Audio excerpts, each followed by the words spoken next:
Bueno, pues hoy tenemos en el canal a Enrique Coto, que bueno, pues lo he traído especialmente para hablar del tema estrella, que es de todo del Trump, ¿no? Y todas sus políticas y cómo se ve todo, porque al final pues le pinta un poquito de loco y me gustaría pues analizarlo con alguien que tenga una visión amplia, ¿no? Así que, bueno, he traído a Enrique Coto, aquí probablemente ya lo conozcáis, ¿no? Porque pues tiene detrás unos canales enormes, pero en cualquier caso, Enrique, muchas gracias por venir al canal y bueno, no sé si puedes pues, presentarte un poquito para quien no te conozca, que creo que debe ser ya poca gente la que no te conozca, ¿no? No, un placer, Sergi. Lo primero de todo, muchísimas gracias por haberme invitado. Un lujazo estar aquí. Y bueno, para quien no me conozca, pues soy Enrique Couto, soy uno de los socios de lo que nosotros llamamos la Visual Factory, que es un entramado de canales de YouTube en los que están pues, Visual Politic, Visual Economic, Informe K. Si tratamos de hablar de economía, política y sociedad. Y en este momento pues tendremos aproximadamente, no sé, unos 5 millones de suscriptores en español, probablemente entre todos los canales. Así que, bueno, aquí estamos, Sergi, y yo predispuesto para todas las preguntas que tenga y para generar una conversación que sea lo más entretenida posible. Muy bien, perfecto, perfecto. Sí, porque 5 millones son pocos, ¿eh? Suena- Son canales ya enormes pues, una audiencia muy importante, ¿no?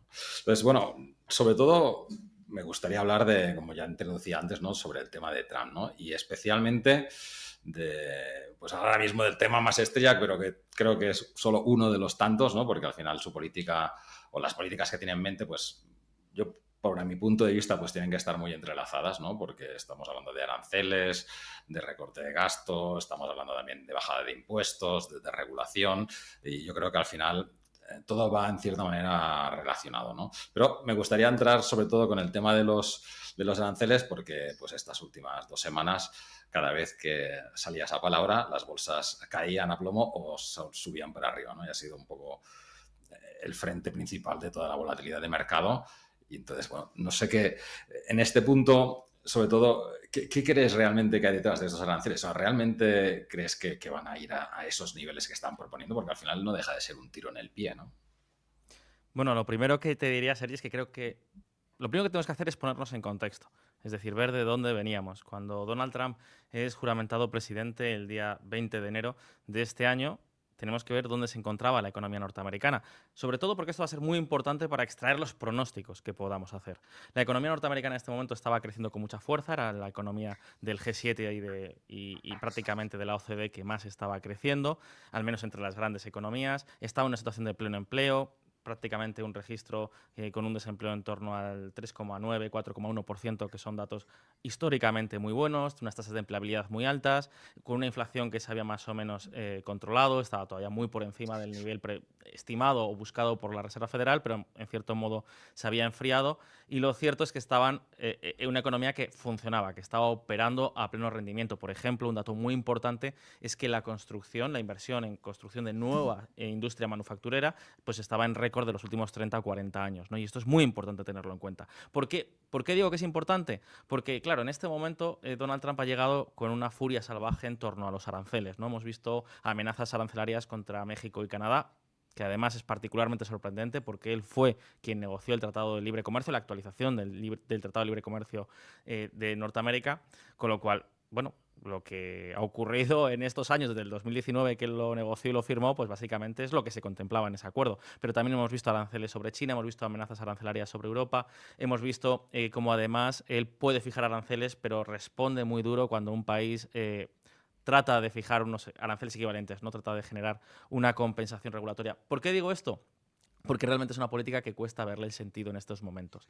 Es verdad que el número de empleos en la industria manufacturera en Estados Unidos ha reducido en las últimas décadas, pero eso ha ocurrido en todos los países desarrollados, ha ocurrido también en Europa y prácticamente ha ocurrido incluso en Japón. Es decir, es una tendencia normal que las economías, a medida que se van enriqueciendo, a medida que van incorporando automatizaciones, pues vayan perdiendo empleo en este tipo de ámbitos y lo vayan ganando otros sectores como el servicios. Pero lo que no ha ocurrido es que no ha descendido ni la actividad económica ni ha descendido tampoco la producción industrial en términos nominales. De hecho, está en récord. Está básicamente en récord y además, como te digo, había una inversión en nuevas plantas de producción que estaba en máximos en muchísimo tiempo, ¿no? En muchísimas décadas. Con lo cual, estos aranceles no tienen ningún sentido. O sea, la amenaza arancelaria de Donald Trump no tiene ningún sentido. Él habla mucho del déficit comercial, pero claro, el déficit comercial, que por cierto lleva razonablemente equilibrado en torno al 3% del PIB durante muchos años, es decir, que cuando damos la cifra en términos absolutos parece muy grande, pero en términos relativos no lo es tanto.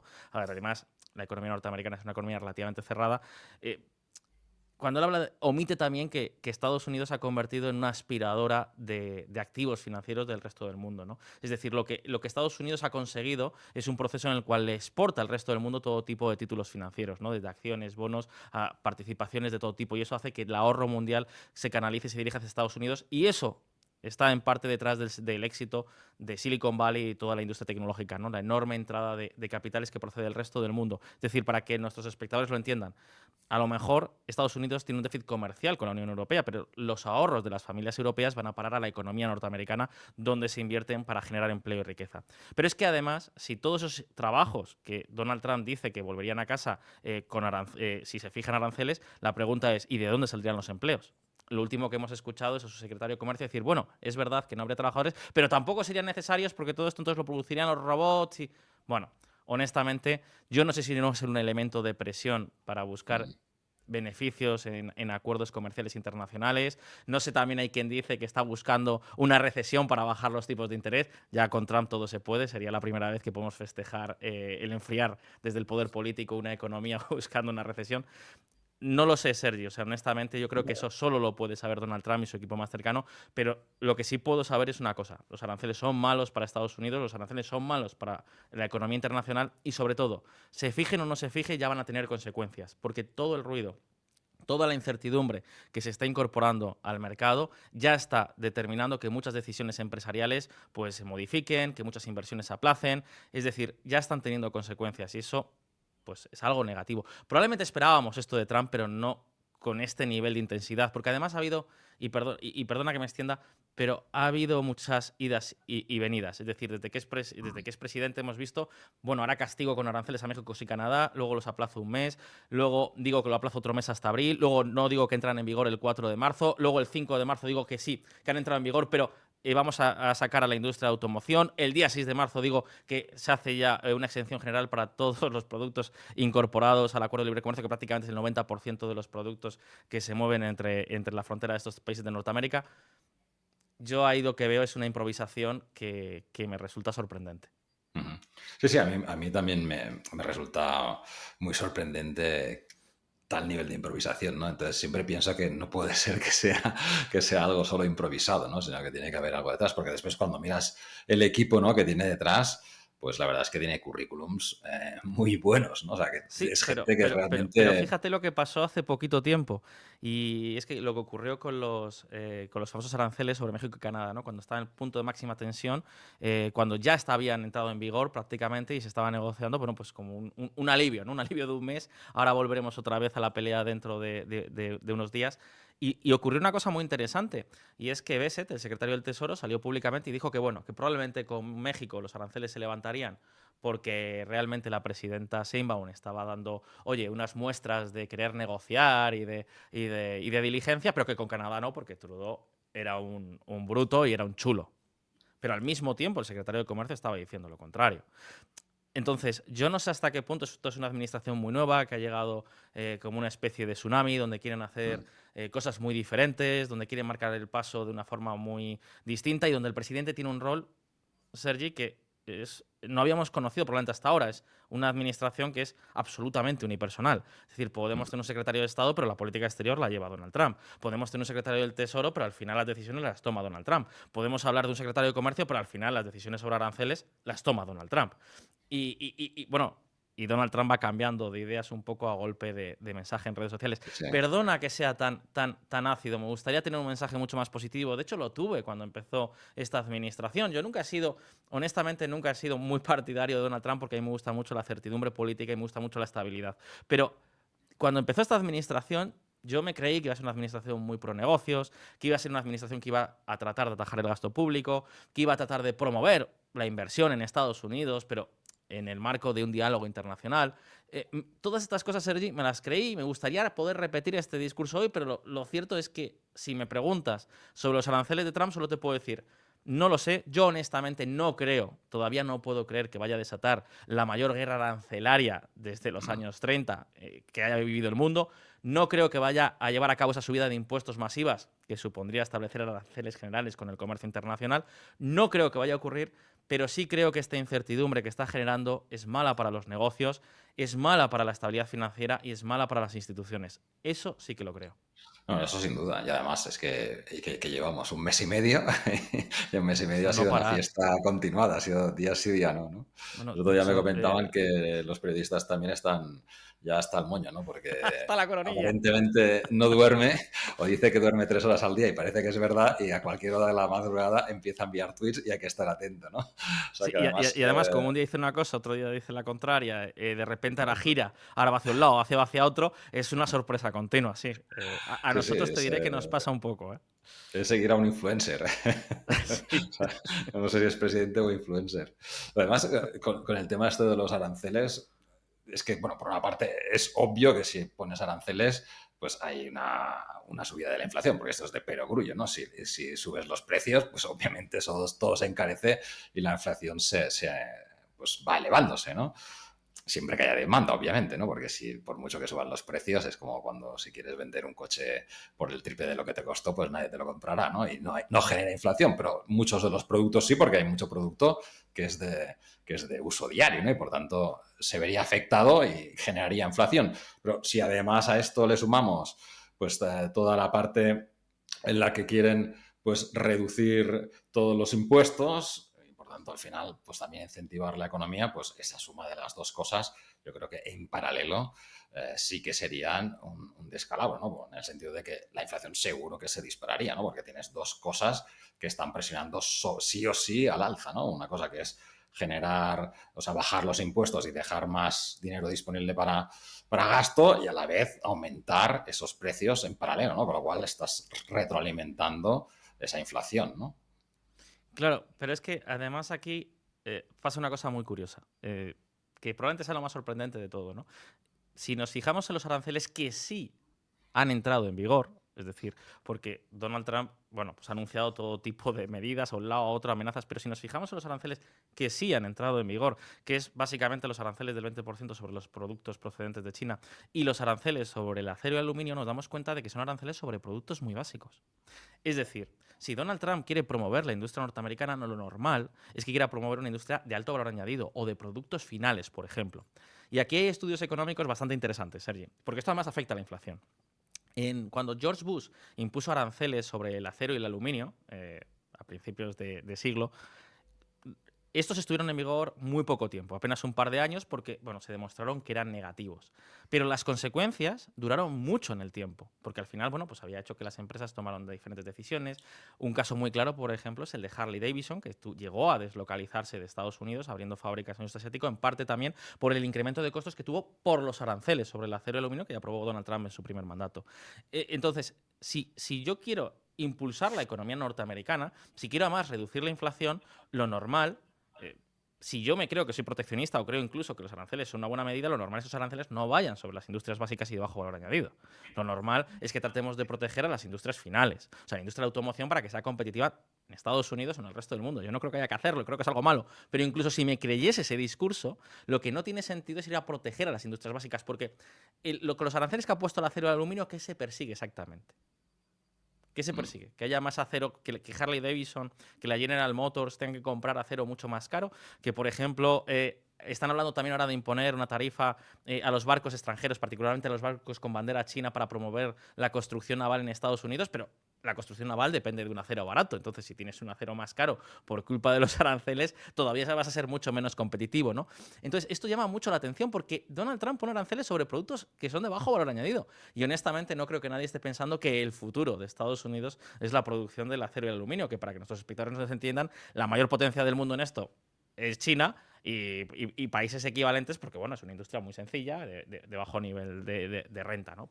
Por lo general. Entonces, aquí algo sorprendente, porque estos aranceles generan un efecto cascada de impacto en los precios, ¿no? Incrementan el coste, por ejemplo, de aprovisionamiento, pues lo que digo, de la General Motors o de Harley Davidson, por poner dos ejemplos muy claros, que hace que los productos finales se tengan que vender más caros en Estados Unidos. Pero es que además estas empresas pierden competitividad respecto a su venta internacional, con lo cual es que no tiene mucho sentido. Y eso es exactamente las medidas que ha tomado Donald Trump. Y luego respecto a los productos de China, pues hombre, entiendo que no crea que la mayor parte de productos que Estados Unidos importa de China son producción de valor añadido que va a retornar a los Estados Unidos, donde los salarios son muchísimo más altos. En un país, insisto, que está en pleno empleo, ¿no? Entonces, bueno, esto por un lado. Pero por otra parte, estás hablando de la bajada de impuestos. Ya, pero es que 2024 lo cerraron con 1,8 billones de dólares hispanos de déficit público, es decir, de desequilibrio presupuestario. Y dices, bueno, también están hablando de bajar gasto público, sí, pero es que no lo están bajando. Y dicen, bueno, es que ya solo muy pocos días en el frente del gobierno, eso es cierto, pero también han entrado como un elefante en una cacharrería. Y yo no sé si reformular todo un gobierno, si reformular unos presupuestos, si reformular una estructura del Estado es algo que tengas que hacer de la noche a la mañana y corriendo, porque yo pienso que estamos hablando de Estados Unidos, de un país que económicamente estaba en un buen momento. Y no estamos hablando de un país en una situación de emergencia absoluta con amenaza de default. Entonces, todo este ruido, yo entiendo que las cosas se van a calmar, porque necesariamente se tendrán que calmar, pero todo este ruido que se está generando, yo honestamente creo que era completamente innecesario. Yo creo que ni siquiera han medido bien sus pasos. Porque, bueno, yo la teoría esta de que han querido forzar una recesión es que me cuesta mucho, no me la puedo creer, honestamente. Sí, no, hombre, yo creo que nadie, ningún presidente tiene pensado en empezar algo así para generar una recesión y bajar los tipos, ¿no? Bueno, con la idea esta de vamos a financiarnos más barato. Al final, el otro día veía algunas noticias de que se llevaban a las manos a la cabeza de que este año tenían que refinanciar 9 billones, pero bueno, es que el año pasado creo que fueron 12 y el anterior 20 y no sé cuántos, o sea que al final 9 billones es mucho, pero vamos, se lo sacan de donde sea, que no hay ningún problema, ¿no? Con lo cual tampoco hay una prisa por estabilizar las finanzas del país porque al final, desde luego, dólar se necesita en el mundo y yo creo que nunca hay suficiente demanda como para imprimir un poquito más, ¿no? O sea que no va a ser una cosa Sí, que va a girar del día a la noche. Además que podría tener un efecto perverso, porque si hubiese una recesión, probablemente los ingresos fiscales caerían.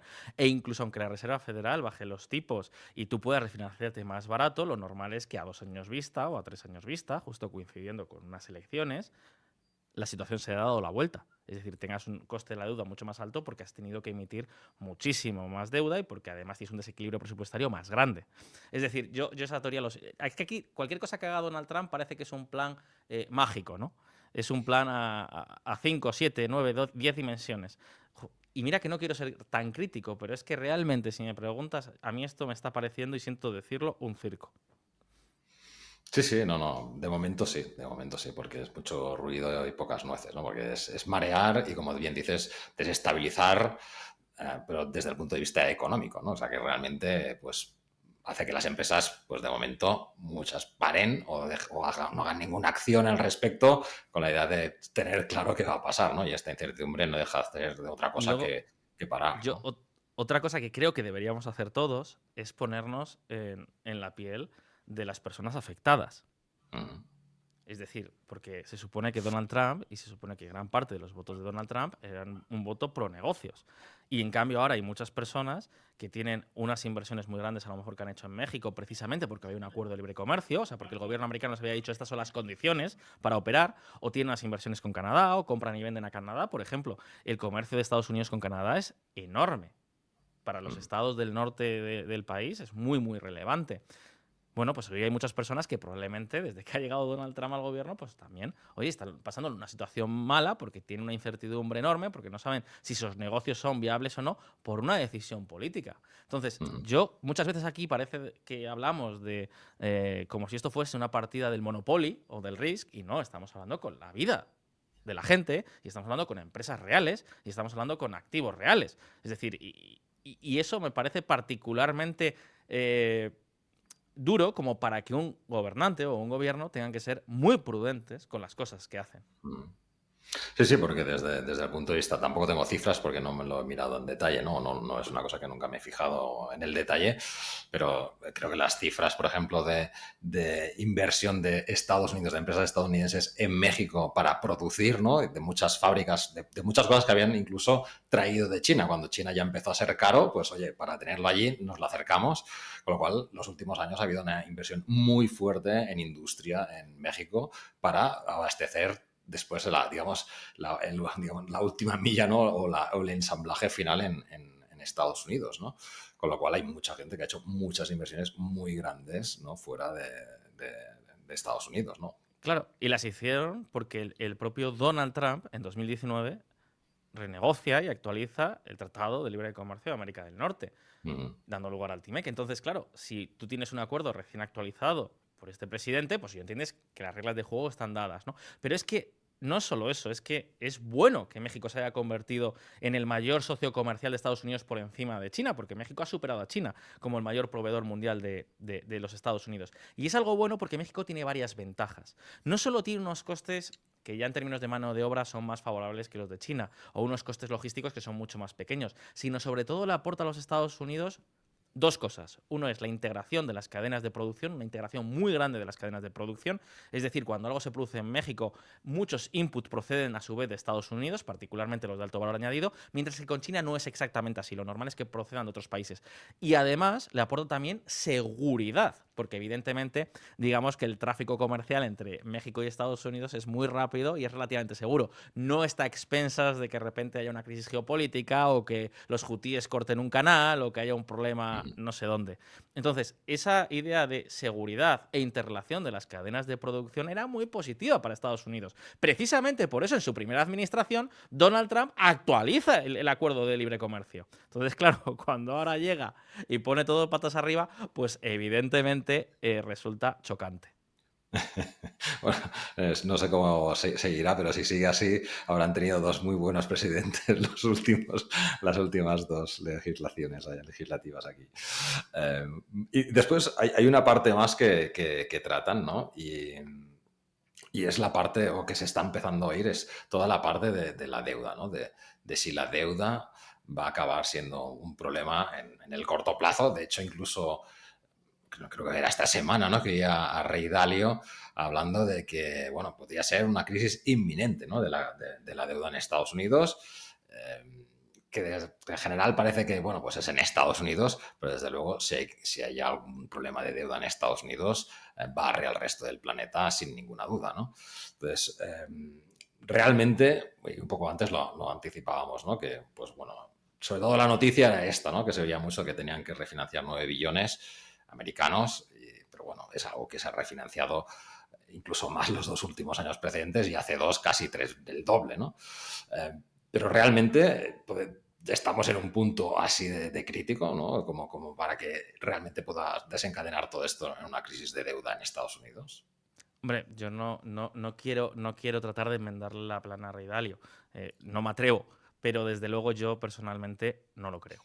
Y no lo creo fundamentalmente porque cuando hablamos de la deuda pública de un país, es decir, yo sí que creo que tiene un desequilibrio presupuestario que tienen que atajar por una cuestión de salud financiera y por una cuestión incluso, desde mi punto de vista, eso es una cuestión de convicción personal, de ética pública. Pero más allá de esta cuestión, Sergi, tenemos que mirar la radiografía completa, porque muchas veces nos paramos exclusivamente en decir, uy, qué grande es la deuda de Estados Unidos, ¿no? Que fíjate que cómo ha crecido, qué grande es la deuda pública, y es cierto, pero tenemos que mirar un poco más allá. ¿Qué ha ocurrido con los activos de la economía norteamericana? ¿Qué ha ocurrido con el patrimonio de las familias y las empresas? ¿Hoy la deuda pesa más o pesa menos que hace unos años? Y lo cierto es que si tomamos toda la radiografía, lo que nos vamos a encontrar es que en los últimos años las familias americanas y sobre todo las empresas norteamericanas han hecho un proceso de desapalancamiento muy grande al tiempo que han expandido sus balances, que han hecho crecer sus activos. Entonces, si hoy nos fijamos en la deuda pública emitida al gobierno de Estados Unidos respecto al conjunto del músculo financiero del país, vamos a ver que no solo no ha crecido, sino que se ha reducido. Creo que esto es algo importante que tenemos que tener en cuenta. Al final, un gobierno puede tener una situación mala, puede tener una situación negativa de desorden en las cuentas públicas. Esto no es deseable, pero también tenemos que ver, para valorar la solvencia nacional, tenemos que ver qué ocurre con el conjunto de la radiografía, ¿no? Y como digo, en los últimos años lo que ha ocurrido es que la deuda pública no ha crecido, sino que se ha reducido sobre el conjunto de tamaño del patrimonio del activo de familias y empresas norteamericanas. Es decir, que si en última instancia los ciudadanos, las personas físicas y jurídicas tuvieran que ir al rescate del gobierno, hoy estarían más capacitadas para hacerlo que hace apenas unos años. Es decir, la economía Ujú. norteamericana, desde mi punto de vista, creo que está ligeramente más saneada porque lo ha hecho razonablemente bien. Y además, insisto, porque las empresas norteamericanas han realizado un proceso de apalancamiento muy intenso y también las familias están en un momento relativamente bueno a nivel histórico en cuanto a tanto en cuanto a su patrimonio neto, una vez descontado ya las deudas, como respecto al servicio de la deuda, es decir, el peso que tiene el pago de la deuda respecto a sus ingresos mensuales o anuales. A ver, esto no quiere decir que no haya problemas, porque es evidente también que la deuda es un activo cotizado y al Ujú. final, salvo intervención de una autoridad monetaria, responde al sencillo juego, bueno, sencillo y al mismo tiempo tan complejo juego de la oferta y la demanda, ¿no? Y es cierto que ha habido en los últimos años ciertos choques políticos, ciertas fricciones políticas que han hecho que, por ejemplo, países como China, que eran uno de los mayores tenedores de deuda pública del gobierno de Estados Unidos, estén vendiendo o reduciendo de forma notoria estas posiciones, ¿no? Entonces, si la confianza se perdiera en los Estados Unidos, pues podríamos llegar a tener un cierto nivel de riesgo, evidentemente, siempre puede ocurrir, pero si la confianza se pierde. Y entonces, claro, esto nos lleva al primer punto. La confianza en los Estados Unidos es más alta o más baja con un gobierno que alienta el crecimiento, con un gobierno que, según dicen, está buscando una recesión. Claro, entonces yo no sé si esto es la profecía autocumplida, ¿no? Si podríamos entrar en el riesgo de incurrir en la profecía autocumplida. Yo honestamente, insisto, creo que no hay un riesgo de solvencia, creo que la economía norteamericana lo ha hecho muy bien, creo que las empresas norteamericanas son más fuertes que nunca, creo que Estados Unidos ha concentrado además gran parte del ahorro internacional que lo capta, no solo para financiar al gobierno, sino sobre todo para financiar su economía productiva. Creo que tienen un músculo realmente fuerte y salvo una catástrofe de pérdida absoluta de la confianza y de liquidación masiva por choques geopolíticos, lo normal, como tú bien has dicho, Sergi, es que esa deuda se refinancie sin problemas y lo cual, insisto, no quiere decir que no haya que actuar sobre la política fiscal, pero Mm. también a veces no tenemos que ser tan maximalistas, ¿no? Porque si ellos están mal, ¿cómo estaremos nosotros entonces? Sí, sí, no, está claro que al final hay que sanear las cuentas y bueno, no sé qué impacto van a llegar a tener todos estos movimientos que están haciendo, pero bueno, algo sí que van a intentar, sí que van a intentar hacer. Porque no sé si después, dentro de todo este marco, la parte de energía ta- realmente puede ayudar en controlar, por ejemplo, algo de inflación, porque bueno, pues liberalizar o desregularizar todo el tema de producción, incluso a permitir, ¿no?, el hecho de explotar zonas que hasta ahora estaban prohibidas, ¿no?, o fuera de las posibilidades, realmente va a conseguir una mejora notable del precio de la energía, ¿no? Porque al final, ahora mismo, en los últimos años, la energía está a un precio más que razonable, ¿no? Es curioso porque aquí volvemos a entrar. Parece la pescadilla que se muerde la cola. Lo siento mucho, pero volvemos a entrar No en sé, pero otra está bien. enorme incongruencia de esta administración, ¿no? Porque Donald Trump llegó haciendo campaña con el Drill Baby Drill, ¿no? Es decir, el Ujú. perfora Baby perfora, diciendo que Estados Unidos tiene que incrementar 3 millones de barriles su producción actual de crudo, que ya está en récord histórico, estamos hablando de una producción de 13 millones de barriles diarios. Eh, y también hablaba mucho del gas natural licuado, o sea, de extraer el gas natural y la enorme riqueza que Estados Unidos tiene en términos de gas natural, que es prácticamente inacabable, y colocársela al resto del mundo en forma de GNL, ¿no? Donald Trump lleva meses hablando de esto, ¿no? Es decir, toda la campaña prácticamente giró en torno a tenemos que perforar más, esto hará bajar los precios de la energía, pero sobre todo también nos generará un enorme flujo de riqueza, ¿no? Si le colocamos al resto del mundo no tanto petróleo, pero sí GNL, pues Ujú. generamos un enorme flujo de riqueza. Entonces, claro, aquí la duda ahora está, claro, es que Estados Unidos ahora es una potencia petrolera, por ejemplo, ¿no? Si hablamos estrictamente del petróleo, es que es la mayor potencia petrolera del planeta. ¿Le interesa a la mayor potencia petrolera del planeta que de repente los precios del crudo se hundan?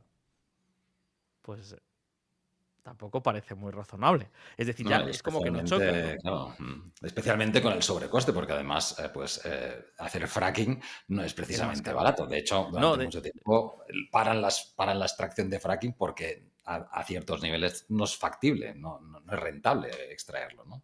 Claro, eso se vivió claramente con la guerra del petróleo, con la guerra famosa contra el fracking de Arabia Saudí Mm. en torno al 2014, cuando de repente los precios colapsan porque Arabia Saudí abre la producción no masivamente para tratar de dañar a la industria norteamericana. Y eso no fue bueno para los Estados Unidos. Porque además, en estos momentos, aproximadamente la mayor parte de la industria del fracking está operando con unos costes de extracción de tienen el break-even en unos $45 por barril. Con lo cual, no hay una gran diferencia. Es decir, si el precio del crudo cayera a 55 o $60, ya veríamos como probablemente muchas inversiones no se realizarían.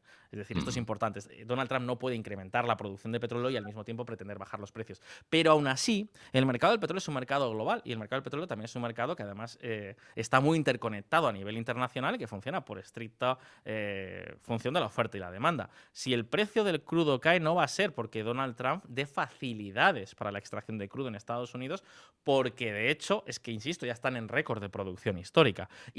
Y hoy en día las grandes petroleras de Estados Unidos, ninguna te está diciendo que van a invertir enormes cantidades de dinero para expandir la producción porque saben que eso las podría dañar. Es decir, ellos tratan de jugar con un precio del petróleo que más o menos se sitúe en un intervalo, probablemente sería lo óptimo, entre 70 y $85 por barril.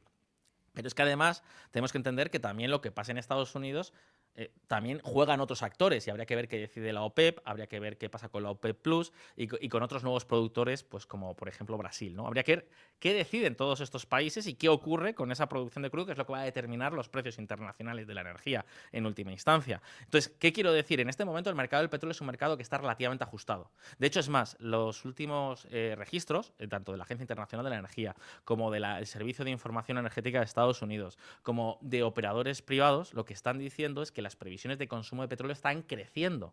Es decir, se están vendiendo menos coches eléctricos de lo estimado, la industria petroquímica está consumiendo más crudo de lo estimado, la industria del transporte aéreo también ha crecido más de lo que se pensaba y las estimaciones de consumo de crudo se están corrigiendo al alza en todos los casos. Y esto ha hecho que tengamos un mercado bastante ajustado y que incluso en los próximos años podríamos tener incluso ciertas carencias de crudo. Es decir, podría haber ciertas presiones alcistas de los precios por falta de oferta.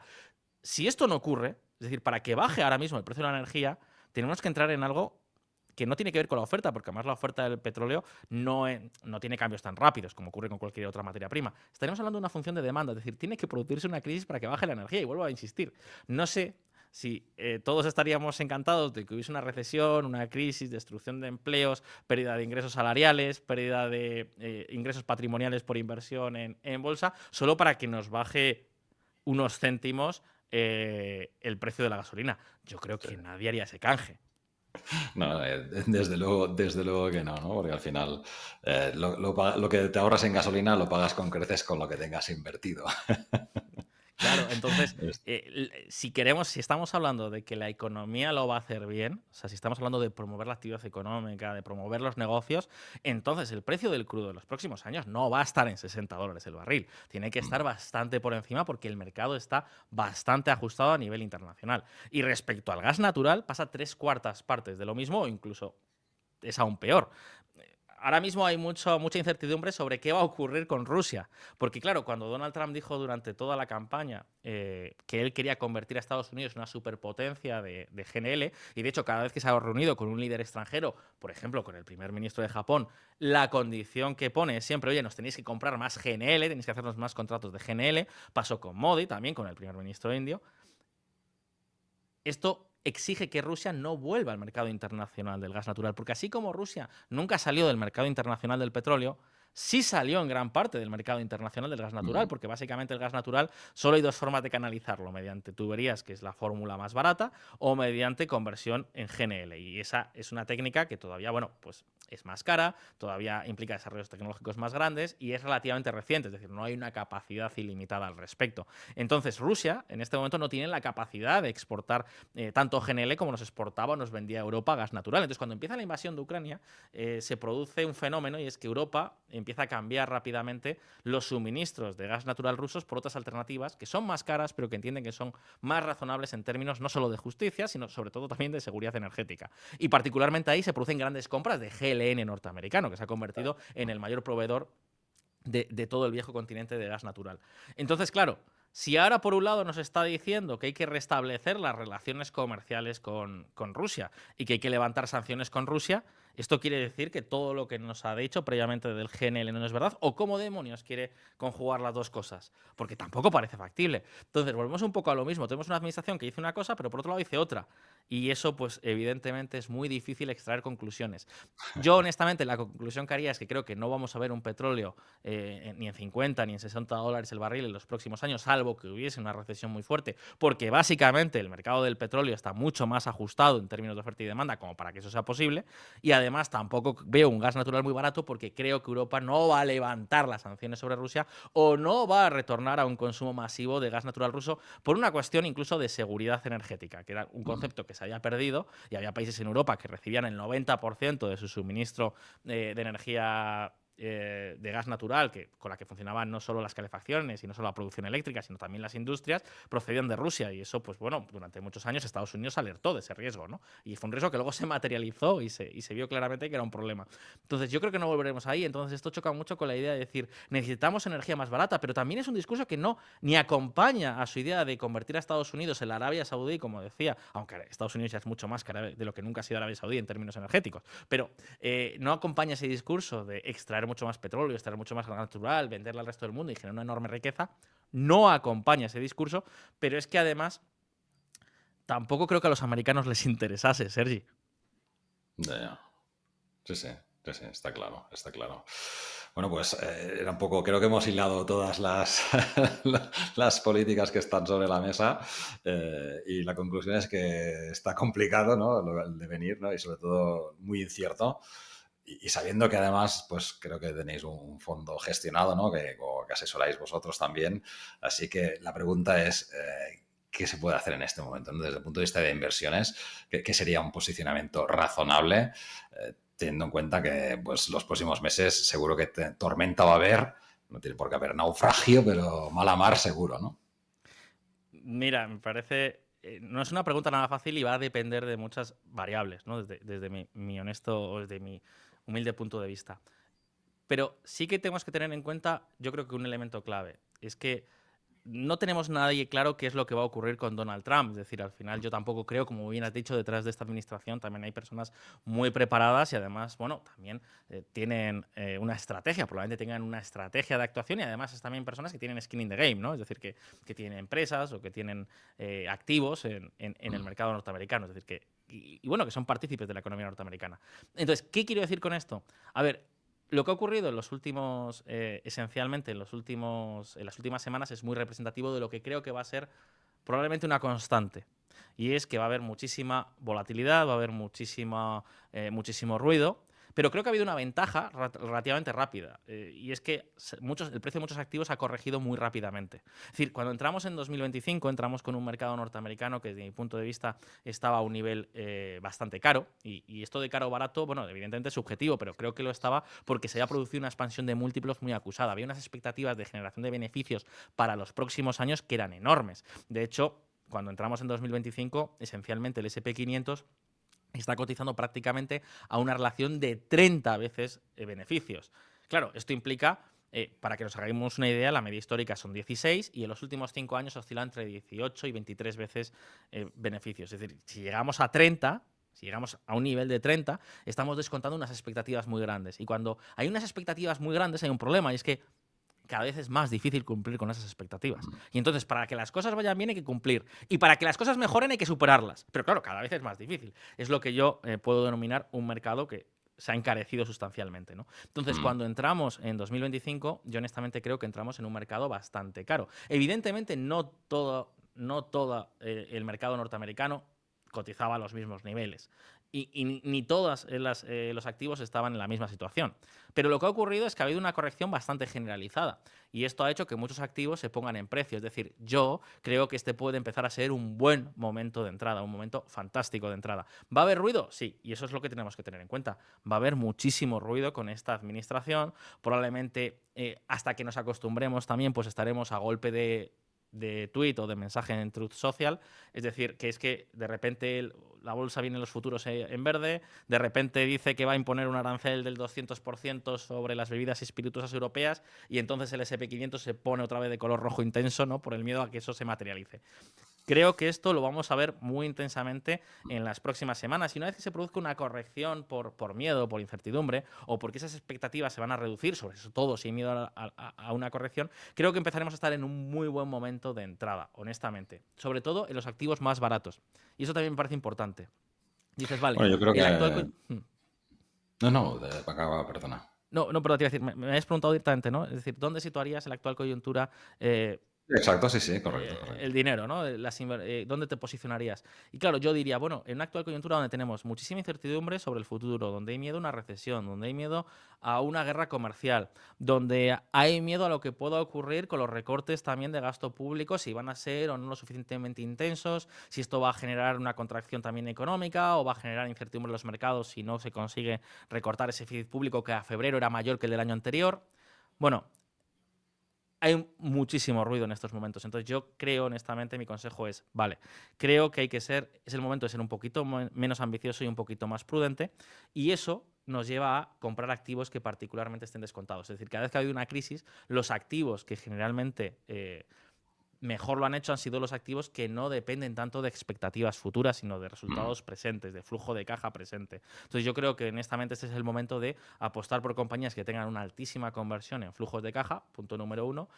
Punto número dos, compañías que estén cotizando a unos múltiplos que ya estén mucho más descontados, que tengan mucho menos margen de sufrir una contracción severa.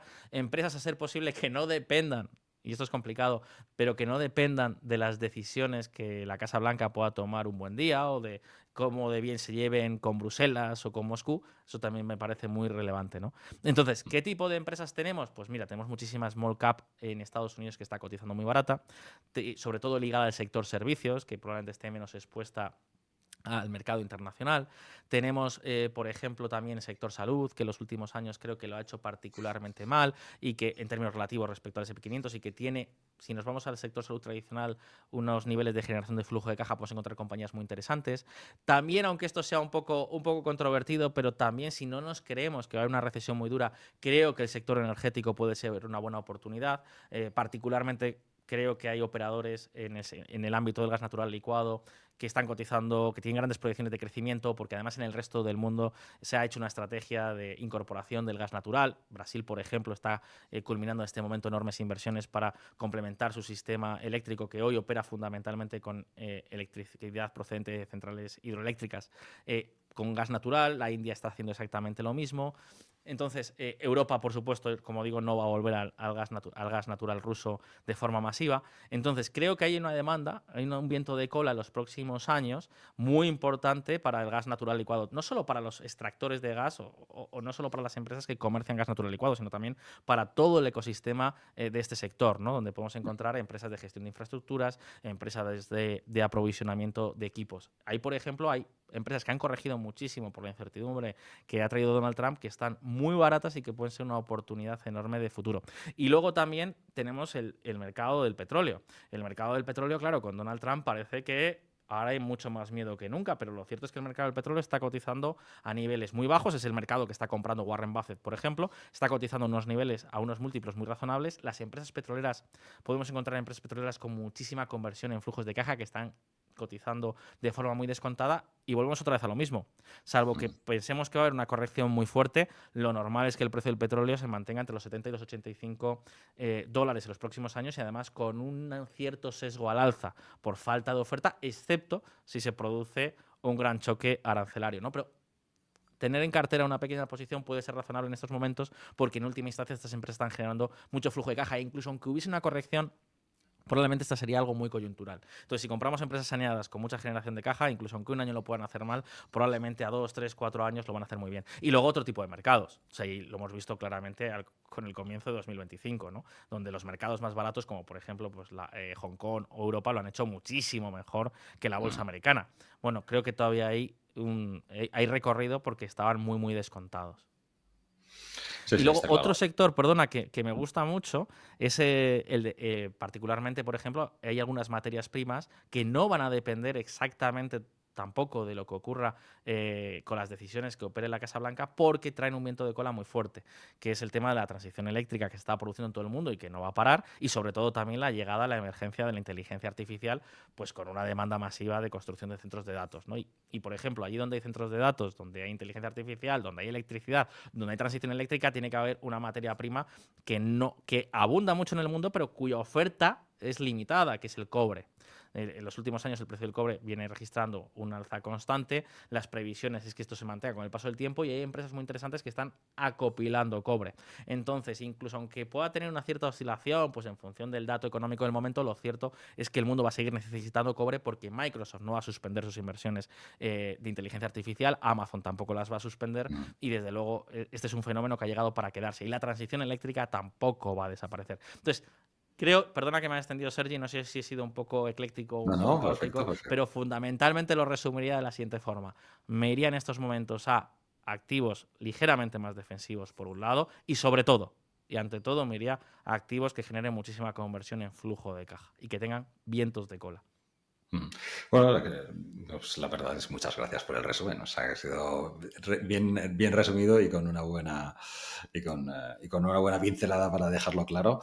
Y yo también una de las cosas que siempre defiendo, además, es que cuando alguien invierte, bueno, tiene que haber una cierta cultura, ¿no? de financiera, porque quizás no te toca invertir, ¿no? Porque dependiendo del horizonte, claro, tú estás hablando de oportunidades que van a ser el futuro y que ahora son buenos precios de compra. Y una de las cosas que, bueno, seguro que compartes conmigo, ¿no? Que cuando compras algo barato, sabes que está barato, pero no sabes cuándo va a subir, ¿no? O sea, tú lo compras, porque, oye, está barato, me espero dentro y si tengo que esperarme 2 años, me espero 2 años porque sé que ganaré, ¿no? Porque está en una buena posición en ese momento, ¿no? Pero claro, depende de tu situación personal, eh, quizás no debas invertir. Por ejemplo, ¿no? Si hay alguien que el año que viene tiene pensado comprarse una vivienda, pues quizás en un momento de estos lo más razonable es pues haber planificado y decir, oye, pues yo no invierto y este dinero lo pongo, no sé, en un monetario, ¿no? En fondos monetarios o lo dejo en una cuenta remunerada, algo que pues simplemente me cunda algo como para cubrir la inflación porque irme a comprar, pues no sé, empresas de tratamiento del gas licuado para la transformación, pues puede salir muy bien a largo plazo, pero igual de aquí a un año es una lotería, ¿no? Porque la bolsa es una lotería, ¿no? Entonces, y esta parte, ¿no? de saber lo que deberías utilizar en función de cómo estás tú, creo que es algo esencial, ¿no? Y aquí lo quería dar un poco con el máster porque que estabais preparando, que además yo doy esta parte de planificación, o sea que ya entraba yo por aquí, pero no sé si lo ves tú también, ¿no? Que al final, obviamente, uno tiene que tener una cierta cultura financiera y sobre todo tener claro qué puedes invertir y qué no, y no tanto cuál es la oportunidad, sino en tu situación qué debes hacer, ¿no? Y el siguiente paso es, vale, pues si quiero puedo invertir con poco riesgo, saber escoger qué debes invertir, ¿no? En qué tipo de inversiones te corresponden para ese riesgo, para 1 o 2 años, qué tipo de inversiones son para 3, qué tipo de inversiones son para 10 y qué tipos de inversiones son para larguísimos plazos, ¿no? Y por tanto tienes que saber analizar bien cada uno de estos tipos de inversiones y también analizar tu propia situación, ¿no? Para adecuarte después a qué tipo de inversión vas a escoger para tu situación particular, ¿no? Totalmente. Es que lo has explicado, Sergi, fenomenal. Es que además me parece algo muy importante y creo que es la clave. Y es que muchas veces, al final, esto es muy típico, ¿no? Lees algo en redes sociales, te calientas, dices, oh, pues voy a comprar porque de repente voy a hacer mucho dinero y luego te das cuenta que no es así, tienes que liquidar en un mal momento o, por ejemplo, no soportas los vaivenes porque no entiendes lo que hay detrás de esos activos. Al final, creo que cada uno tiene que planificarse en función de su capacidad de asumir un riesgo, de sus necesidades de fondos. Por ejemplo, estás pensando en montar un negocio, pues como bien dices, a lo mejor si quieres emprender, a lo mejor lo que te interesa es hacer otro tipo de inversiones, no irte a una renta variable en activos que a lo mejor no puedas tener disponible hasta dentro de 3 o 4 años o 5 años, ¿no? Salvo que te arriesgues a tener que liquidar con fuertes minusvalías. Eso que estás diciendo me parece clave. De hecho, nosotros montamos hace aproximadamente un año un canal también, un poco pues de negocios, un poco de empresas, valorando activos, se llama Informe K, y la gente nos ha mandado muchísimas cuestiones durante este año, ¿no? ¿Dónde tengo que invertir? ¿Cómo tengo que invertir? ¿Cómo veis esto? ¿Cómo veis aquello? Y realmente ahí nos dimos cuenta de que, Sergi, de que había una necesidad. Y es que Mm, no podemos pedirle a un abogado, a un electricista, a un fontanero, a un médico, a quien sea, no podemos pedirle que tenga de entrada que ya sepa, ¿no?, cómo invertir sus ahorros. Pero claro, también la solución tampoco puede ser hacer un uso pasivo de los mismos, porque, por ejemplo, yo un dato que lo llevo muy adentro, porque me choca muchísimo, es que en España hay 3 billones de activos financieros, de los cuales mm, 850.000 millones están invertidos en fondos de inversión colectiva, ¿no?, en productos de inversión colectiva, fondos o similares. Y claro, la rentabilidad que obtienen las familias españolas es deleznable, es decir, en los últimos 5 años, la rentabilidad media anualizada de toda la inversión en fondos de inversión ha sido el 2,45%, que no ha cubierto ni la inflación. Y claro, en cambio, mm. las familias americanas, por ejemplo, pues lo han hecho muy bien y durante estos 5 años, pues prácticamente, si no han visto duplicarse su patrimonio, pues desde luego lo han hecho muy bien, ¿no? Entonces hay una diferencia de renta y de riqueza muy importante que hace que nos quedemos atrás. Es una cuestión económica de coste de oportunidad. Y esto tiene que ver con lo mismo. O sea, tenemos el mismo problema que antes, que es un problema de formación financiera, ¿no? Entonces, para resolverlo, se nos ocurrió un buen día decir, oye, aquí hace falta hacer un programa de formación financiera. Pero la red está lleno de cursos, ¿no? Entonces nosotros quisimos hacer algo diferente. Decimos, mira, hace falta un programa que te dé una formación integral, que te dé una formación sobre diferentes campos, que te permita aprender de renta variable, pero también, por ejemplo, te permite aprender nociones de finanzas, que te permita aprender finanzas, que te permita aprender cómo funciona el mercado inmobiliario, que te permite meter cómo funcionan las materias primas, cómo funcionan las cripto, cómo funciona la renta fija, es decir, todas las posibilidades que tienes, cómo puedes valorar productos, cómo tienes que decidir la asignación de tus recursos. También tema de gestión, es decir, muy importante, de fiscalidad y gestión, ¿no? Es decir, tenemos que aprender a desenvolvernos en el día a día, si eres un autónomo, si tienes una pequeña empresa, si eres un asalariado, si quieres emprender un negocio. Es decir, tienes que tener unos conocimientos esenciales porque además son transversales, ¿no? Entonces dijimos, esto hay que prepararlo. Entonces nos pusimos manos a la obra, contamos con profesionales pues tan buenos como es tu caso. De hecho, hemos llamado a las puertas honestamente, de los nombres que hemos pensado que son los mejores. Entonces, creo que tenemos un perfil de profesorados muy altos, hay muchísimas personas pues, que Mm. vienen del entorno profesional. Por ejemplo, en renta variable tenemos a profesionales de Renta 4, que es el mayor banco de inversión independiente de España, de Cobas, de TREA. Tenemos a profesionales de CFA, ¿no? Porque además, de hecho, el curso le estamos haciendo también en colaboración con CFA España. Es decir, hemos reunido a los mejores profesionales en cada campo, ¿no? Y la Yo idea creo es que que es durante... esencial, ¿no? Sobre todo esto, ¿no? Claro, De contar con gente que trabaje todos los días sobre esto, ¿no? Porque es claro. muy distinta la teoría y esto lo he visto muchos años, ¿no? De lo que puedes haber aprendido cuando yo estudié toda la parte de finanzas, fiscalidad, toda la parte de inversiones, a cuando ves el día a día, ¿no? Que la cosa cambia mucho, ¿no? Entonces yo creo que no hay que tener grandes teóricos, sino personas que cada día estén allí porque te pueden dar consejos y en lugar de leerte un libro entero son 2 frases. Claro, Y- exactamente. Que luego lo podrás complementar también con esa formación sí, sí. teórica, pero que es importante tener ese contacto práctico, ¿no? O sea, que al final es las personas que lo estás viviendo, ¿no? Que tienes la experiencia, que te ha pasado, que te van a contar cómo trabajan. Entonces, bueno, pues nos liamos la manta a la cabeza, hicimos esto y además también queríamos algo muy importante, y es que esto estuviera refrendado también por una universidad. ¿Y por qué? Bueno, porque creemos también que no solo aspiramos a que la gente sepa invertir, ¿no? Sino que también pueda mejorar con este producto su carrera profesional, que pueda mejorar su currículum, que pueda mejorar su expertise y que además, oye, pueda decir, oye, yo no sé, esto es algo muy nuevo, pero mira, además viene con un título universitario, es un título oficial, emitido por la Universidad de las Hespérides, ¿no? Que es la universidad que sobre todo es famosa porque Juan Ramón Rayo es decano de la Facultad de Economía, ¿no? Entonces, quisimos que eso fuese así, entonces hemos montado este programa, son 12 meses, va a ser accesible en todos los sentidos, económicamente ser mucho más barato que cualquier alternativa que haya en el mercado, que si es que las hay, porque insisto, es un curso bastante peculiar, bastante completo.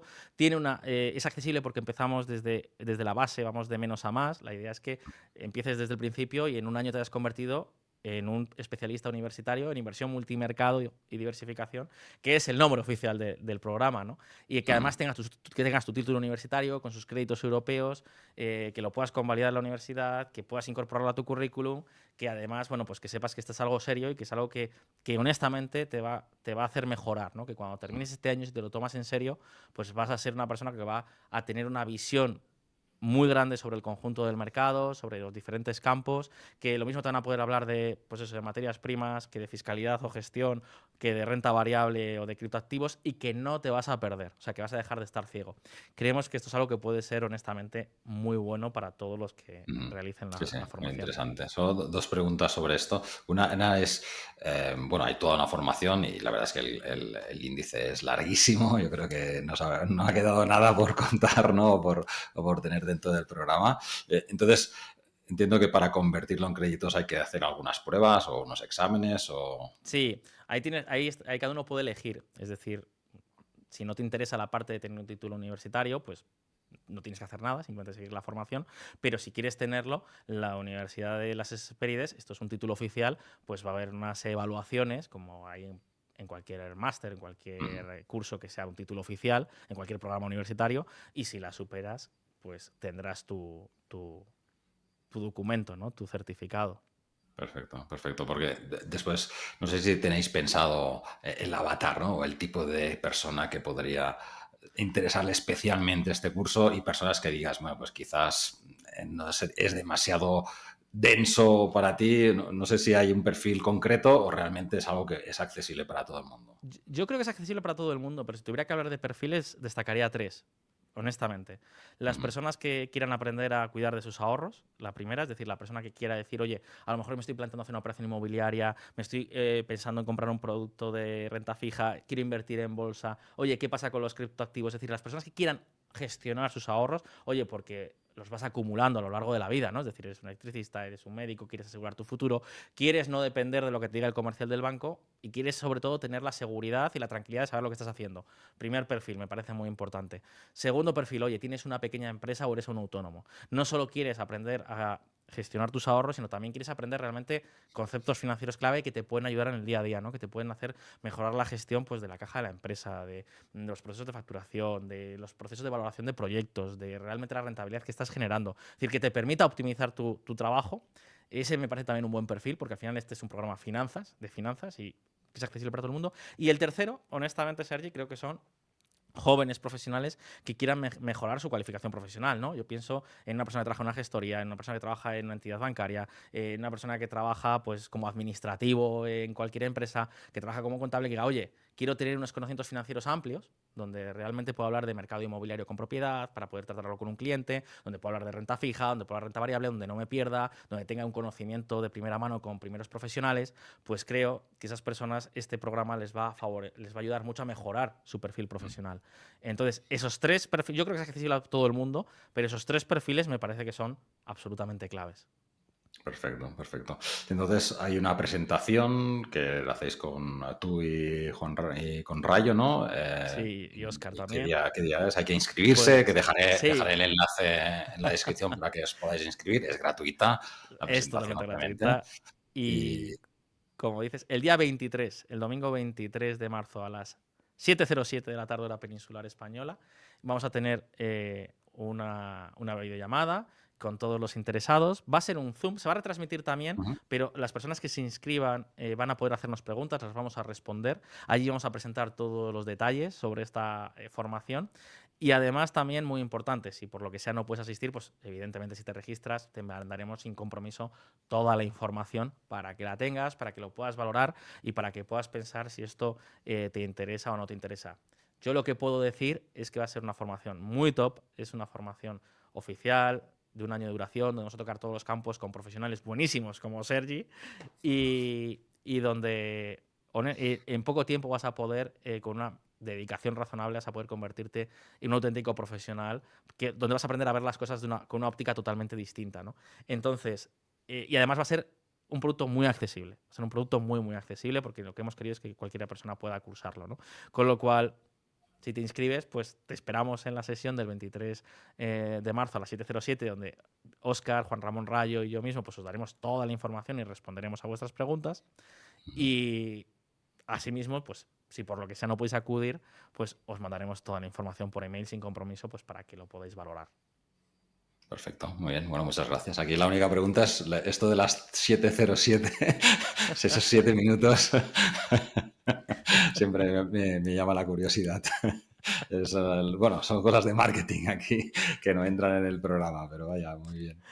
Cuando, Bueno, cuando pues menos creo que es fácil de recordar, ¿no?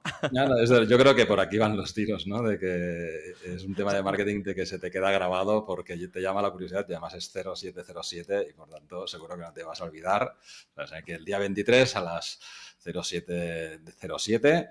Y bueno, pues una vez más os dejo en la descripción del vídeo pues el enlace para que podáis registraros y si os registráis, como decía Enrique, pues podréis hacer todas las preguntas que sean necesarias para aclarar y estar seguros de que el máster cumple con lo que estáis esperando, ¿no?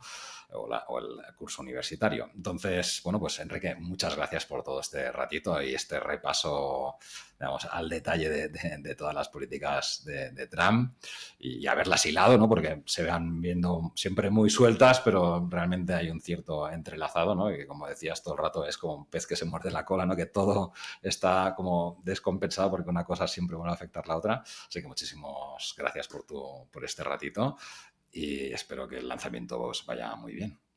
Muchísimas gracias, Sergi. Ha sido un placer estar aquí contigo. Muchas gracias por la invitación y desde luego, pues, a ver, espero que... Yo soy optimista, ¿eh? De todas formas, de cara al futuro. Es decir, eso es importante.